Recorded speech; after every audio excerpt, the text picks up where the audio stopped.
Today we're discussing a topic that's been going viral online: raw milk. You may have seen posts claiming it was a superfood that got banned because of powerful people. But what is actually true? Let's break it down step by step. First, let's start with history. Humans have been drinking raw milk for thousands of years. In small rural settings, families had a few animals and milk was consumed fresh.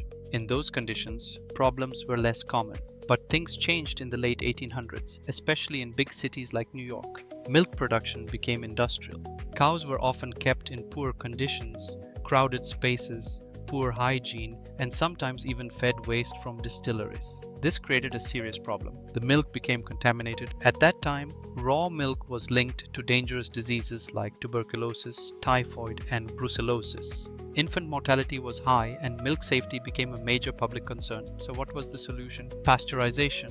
Pasteurization is a process where milk is heated to kill harmful bacteria. Once cities started using it, disease rates dropped significantly and fewer babies died from contaminated milk. Now here's an important correction to what you may have seen online. There was no single person, no Rockefeller, who made raw milk illegal in one moment. That story is not accurate. The shift happened gradually through public health reforms, scientific evidence, and government regulations. Let's talk about today.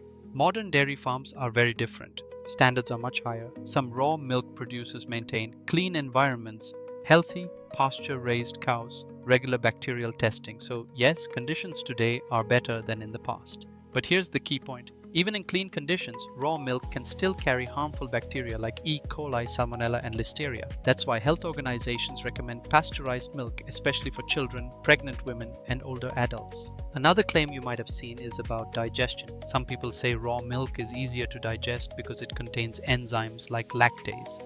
But scientifically, lactase is produced in your body, not supplied in meaningful amounts by milk. Lactose intolerance depends on your body, not just the type of milk. What about nutrients? Pasteurization does reduce some heat-sensitive nutrients slightly, but most of the important nutrients remain: protein, calcium, fats, and key vitamins.